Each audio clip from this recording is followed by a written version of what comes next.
ঢাকার ঝলমলে আলো, ব্যস্ত রাস্তার যান্ত্রিক জীবনের ভিড়ের মাঝেও প্রতিবার ঈদ এলেই আমার মনটা ছুটে যায় গ্রামের সেই শান্ত আর সহজ জীবনের দিকে।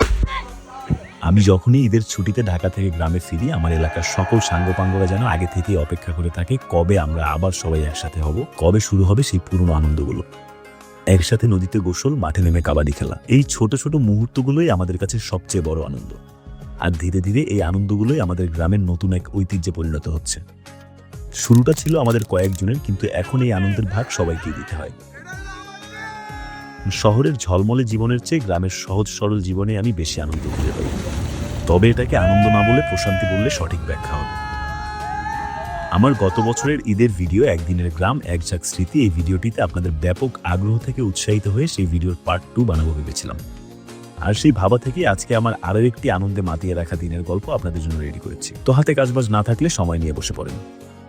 আমাদের পূর্ব পরিকল্পিত প্ল্যান অনুযায়ী আমরা সবাই কল টাইম থেকে 1-2 ঘন্টা দেরি করে দুপুর 2টা নাগাদ পৌঁছে যাই আমাদের যাত্রা শুরুর স্থানে। আমাদের আজকের বাহনটি অনেক বেশি স্পেশাল, কারণ এই বাহনের পাইলটের মতে এই বাহন বাংলাদেশের সেকেন্ড পিস নেই। পাইলট সাহেব অ্যালফার্ড গাড়ি থেকে ইন্সপিরেশন নিয়ে তৈরি করেছে এই ব্যাটারি চালিত অটোরিকশা। আমরা সব মিলিয়ে প্রায় 20 জন মানুষ, আর এই এক বাহনে আমরা প্রায় 16 জন যাবো, আর বাকি 4 জন অন্য বাহনে যাবে, এমনটাই প্ল্যান। খাল, বিল, নদী, নালা, পাহাড়, পর্বত, সাগর, মহাসাগর, উপসাগর পাড়ি দিয়ে আমরা পৌঁছালাম আমাদের গন্তব্যে। মাছ ডুবে ডুবে ধরতে দিব, এই মাছ বেচা পরে গাড়ি বেঁধে যাইতে দিব। নেক্সট মিশন হলো আমাদের সাইদুর রহমান হাওলাদারকে আমরা বিয়ে করাবো। সত্যি কথা বলতে এই জায়গাতে আমি যতবারই আসি ততবারই আমার মন পড়ে যায়। আর আমরা ছোটবেলা থেকে সবাই এই জায়গা দেখেছি, তবুও যেন প্রতিবার এই জায়গার নতুন রূপ দেখি। আর সবচেয়ে বড় কথা হচ্ছে, কাছের সব মানুষ একসাথে কোথাও গেলে সেটাই পৃথিবীর সবচেয়ে সুন্দর জায়গা হয়ে ওঠে। রোদ্রের প্রকোপ থেকে বাঁচার লেগে এর চেয়ে ভালো আর কোনো উপায় নেই। আমাদের আজকের প্ল্যানে আমরা একটু ভিন্নতা রেখেছিলাম। আজকে আমরা ট্রলারে নদীর ওই পারে যাব, তাই সবাই অপেক্ষা করতে থাকলাম ট্রলার আসার জন্য। অবশেষে আমাদের ট্রলার এলো। একে একে সবাই ট্রলারে উঠে পড়ি এবং ট্রলারের ইঞ্জিন গর্জন করে ছুটে চলে নদীর মাছ দিয়ে। জলের বুকে ধীরে ধীরে ভেসে চলা সেই ছোট্ট যাত্রাটাই যেন আগাম এক আনন্দের পূর্বাভাস দিচ্ছিল। নদীর মাঝের খোলা হাওয়া আর সূর্যিমামার তীব্র তেজ উপভোগ করতে করতে আমরা নদী পাড়ে দিয়ে ফেলি। নদীর ওই পারে পৌঁছেই শুরু হলো আমাদের কাবাডি খেলার প্ল্যান।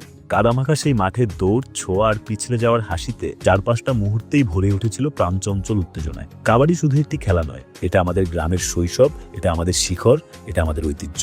সেই পুরনো দিনের খেলাকে আমরা আবার নতুন করে বাঁচিয়ে তুলেছিলাম আমাদের প্রতিটি দৌড়ে, প্রতিটি কাবাডি কাবাডি উচ্চারণে।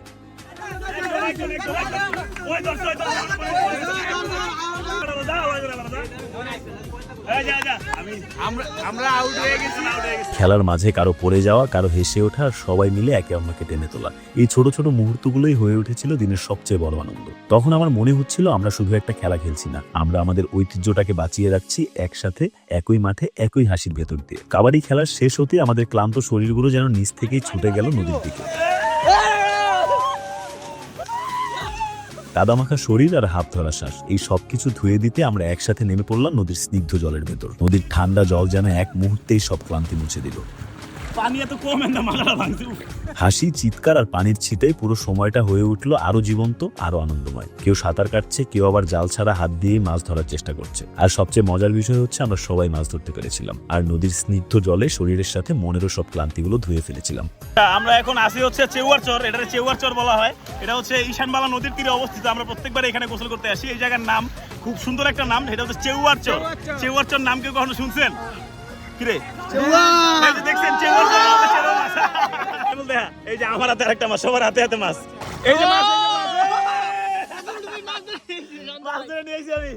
মাছ আবার ধরছস, ধরে দিলাম। এক হনুমান আর এক ডামডা একসঙ্গে খেলবো।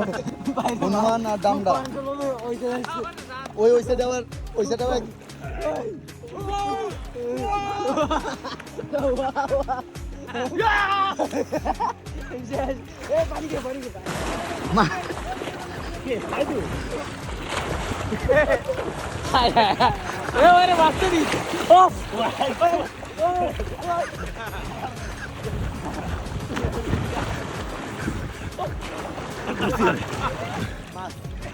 ওই ডামটা মাছ ধরে লেছি আমরা।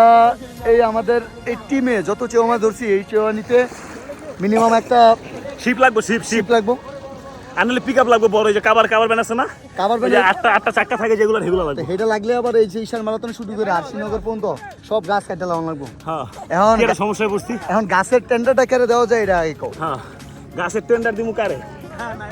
গাছের টেন্ডার নাই মনে না, বাবা সাইদুরে একদিন বাবা লোকমানের দিমু।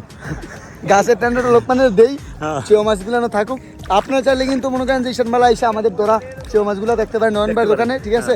কিন্তু নয়ন ভাইয়ের দোকানটা এখানে নাই, ওটা আছে বালাবাজার, ঠিক আছে? মাছ ধরে একটা আর্ট, যে ধরতে পারে সে অনুভূতি বুঝে, আর যে মাছ ধরে সে যদি খায় তার অনুভূতি 3 দিন থাকে। সেটা আমি করবো আজকে। তুই এটা খাবি কাঁচা? কাঁচা না, তাহলে সরিষার তেল দিয়ে ভাজবে। এই এতগুলো মাছ ধরে ছাইড়া দিলাম, তুই অনেক এটা একটা না কিনে না, খাবি। অনেক মাছ ধরছি, সব ছোট সাইজ, কিন্তু আমি কিছু করবো। আমাদের 2 লিটার এই বোতলে প্রায় 450 কিলো চেও মাছ আছে। চিন্তা করা যায়। আমরা এখন মোটামুটি মাঝখানে অবস্থান করতেছি নদীর। হ্যাঁ, নদীতে চর পড়ছে দেখা। এই কি বাবু মা, এইদিকে এই বাবু মা। এরপর সবাই একসাথে গোসল ছেড়ে আবার একই পথে রওনা হলাম বাড়ির উদ্দেশ্যে। আসলে জীবনটা তখনই সুন্দর হয়ে ওঠে যখন আমরা এর ছোট ছোট মুহূর্তগুলোকে মন ভরে উপভোগ করতে পারি। একটু কাদামাখা মাঠ, একটু নদীর ঠান্ডা জল, আর কিছু প্রিয় মানুষের সাথে কাটানোর সময়। এই সহজ জিনিসগুলোই কখন যে জীবনের সবচেয়ে মূল্যবান স্মৃতিতে পরিণত হয়ে যায় আমরা তা বুঝতেই পারি না। হয়তো শহরের জীবন বেশি ঝলমলে, কিন্তু গ্রামের এই সরল আনন্দ, এই একসাথে থাকার অনুভূতি আমার কাছে সবকিছুর চেয়ে বেশি সুন্দর আর বেশি শান্তির। দিন শেষে আনন্দটা জায়গায় না, আনন্দটা থাকে মানুষে আর সেই মুহূর্তগুলোতে যেগুলো আমরা একসাথে তৈরি করি।